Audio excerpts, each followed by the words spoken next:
ከአስገራሚ የኢትዮጵያ ፍል ውሃዎች መካከል አንዱ እንደሆነ ይነገርለታል የአርቶ ፍል ውሃ።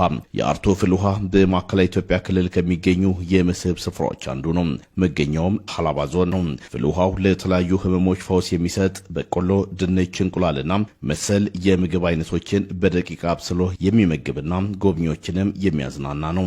በርካቶችም ከተለያዩ የሀገሪቱ አካባቢዎች ከአርቶ ፍል ውሃ ፈውስን በመሻት ወደ ስፍራው ይተማሉ። እኛም በስፍራው በተገኘንበት ወቅት ለህመማቸው ፈውስን ፍለጋ ከመጡ የአርቶ ፍል ውሃ ተጠቃሚዎች ጋር ቆይታ አድርገናል። ወደዚህ የመጣሁት ብርድ አስቸግሮኝ ሐኪም ቤት ሲታከምም አልተሻለኝም ነበር። ብዙ ሰዎች እዚህ መጥቶ ታጥቦ ምን ብሎ ጤንነታቸውን ሲያገኙ እኔም በዛው ጤንነት አገኛለሁ ብዬ መጥቻለሁ። እዚህ ጋር ከመጣሁኝ በኋላ ግን ሰላም አግኝቼዋለሁ። ግን እግሬ እጄ እንዲህ አይፈተም ነበር። አሁን እንደፈለኩ እየተፈታ ነው፣ እየተንቀሳቀስኩ ነው። እኔ ብቻ አይደለም፣ እኔ እንኳን ተራምጄ ነው የመጣሁት። በሌላ ነገር በሞተር በመኪናም የመጣ ሰው ብዙ ጤንነቱን አግኝቶ እየሄዳ ነው በዚህ ውሃ ምክንያት ማለት ነው። ሰውነቴ ላይ የብርድ በሽታዎች ይስተዋላሉ። ሕክምናም ሄጄ ትንሽ ለውጥ አላገኘውም። እዚህ ጋር በየሳምንቱ ጠዋት እየመጣሁ ከሰዓትም ሞተር ስላለኝ ማምሻ አካባቢ እየመጣሁ የታጠብኩ ብዙ ለውጥ አግኝቻለሁ። ከዚህ በፊት ብዙ ቦታ ተንቀሳቅሻለሁ በሕክምና ምክንያት። እዚህ ጋር አሁን በጣም ለውጥ ስላገኘው ምክንያቱም ይሄን የሰማሁት ከዚህ በፊት ብዙ ሰዎች እየመጡ ይታጠቡ እንደዚህ ተፈውሰናል፣ ተሽሎኛል፣ ድኛለሁ የሚሉ ሰዎችን ዜና ሰማለሁ። ይሄን ኢንፎርሜሽን ስሰማ እኔም እስቲ እዚህ አካባቢ ያለውን ለምን ይሄን ተፈጥሮ ድንቅ ውሃ እኔም አልሞክረውም ብዬ ተደጋጋሚ መጥቼ በመታጠብ አሁን ጥሩ ጤና ላይ ያለሁት። ለብዙ በሽታዎች ፍቱን መድኃኒት ነው። ሰዎች በቀሬዛ ተሸክመው ያመጡት ሰው 2-3 ቀን እዚህ አካባቢ አድሮ ታጥቦ በእግሩ ተንቀሳቅሶ መሄድ የሚችል ነው። ከኢትዮጵያ ውስጥ ከብዙ አቅጣጫ በሆስፒታል ታክመው መድኃኒት ያላገኙ ሰዎች እዚህ መጥተው ተፈውሰው ነው የሚሄዱት። እኔም ብርድ በሽታ ስላለብኝ መታጠብ ከጀመርኩኝ በጣም ጤናማ ነኝ አልሐምዱሊላህ። የአርቶ ፍል ውሃ ከመድኃኒትነት ባለፈም ድንቅ የመስህብ ስፍራ በመሆኑም ዞኑ በማልማት አሁን ካለው ተጠቃሚ የላቀ ጎብኚዎችንም ሆነ ፈውስን ፈልጎ የሚመጣ ሰውን ማስተናገድ ስለሚያስችለው አካባቢውን ማልማት ላይ ትኩረት ያደርግ ይላሉ። ዳና ምግብ ቤቶች እና የሚያድሩበት ማደሪያ ቤቶች ቢሰሩ ህዝቡ በደንብ ተጠቃሚ ይሆናል። እንደገና ከዚህ አርቶ ማዞሪያ የሚል ቦታ አለ።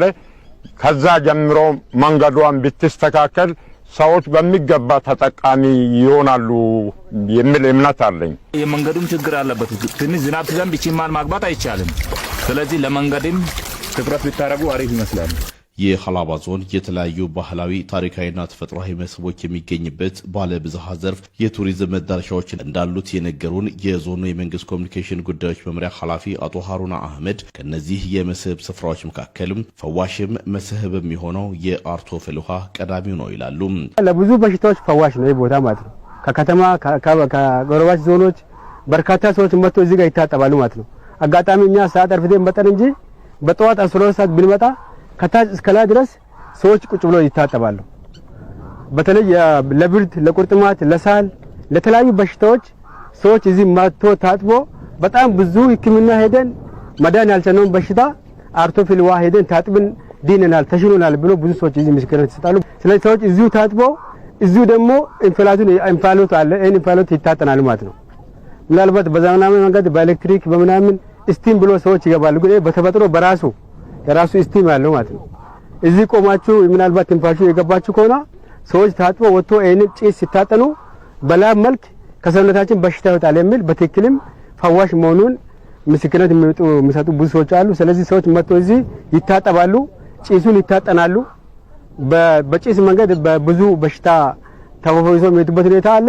ስፍራው ለምግብ ማብሰያነት ግልጋሎት የሚሰጥ የተፈጥሮ ፍል ውሃ ነው ይላሉ። እዚህ ደግሞ ያልበሰለ ምግብ ይዘው መጥቶ በተለይ የምንተካተክ በጣም መፈለ ቦታ አለ። እዚህ በቆሎ፣ እሸት፣ ድንች እዙ ቀቅሎ እዙ ይበላሉ ማለት እየታጠቡ እዙ የበሰለ ምግብ ይዘው ማምጣት ሳይጠብቅባቸው እዙ በሙቅ ውሃ እየበሰሉ የሚበሉበት ሁኔታ አለ ማለት ነው። ስለዚህ ከውሃው ደግሞ እየወሰዱ ቡና፣ ሌሎች ቅመማ ይዘው መጥቶ ከዚሁ እየቀዱ ሻይ ይጠጡበታል፣ ቡና ይጠጣሉ። ስለዚህ እዚሁ ያብስላሉ፣ እዚሁ ያፈላሉ፣ እዚሁ ይጠጣሉ፣ እዚሁ እየበሉ ታጥቦ አድሮም እዚህ ጭምር የሚጠቀሙት ሁኔታ አለ። አርቶ ፍል ውሃ ለመታጠብ ብቻ አይደለም ወይም ደግሞ ለመስኖም ጭምር ማለት ነው። ከዚህ ወደ 2 ኪሎ ሜትር ምናምን ከወርታች አለ ውሃው ታች ከሄደ በኋላ ወደ ጉድጓድ ላይ ተጠራቅሞ እንዲቀዘቅዝ ተደርጎ በስፋት መስኖ እየሰራበት ነው። አሁን ላይ እንደ ሀገር ለቱሪዝም ዘርፍ በተሰጠው ትኩረት የአርቶ ፍልውሃ የመስህብ ስፍራን አልምቶ ለተጠቃሚው የተሻለ አገልግሎት መስጠት እንዲቻል ዲዛይን ጭምር ተሰርቶለታል ይላሉ አቶ ሀሩን አህመድ። የቱሪስት መስህቦቻችን ማልማት ጀምሯል። ሰፊ ማለት ነው። በጣም ትላልቅ ቦታዎች የውጭ ሀገራቶች ብዙ ቱሪስቶች እየመጡ ናቸው። ይሄ ለሀገር ኢኮኖሚ ትልቅ አስተዋጽኦ አለው።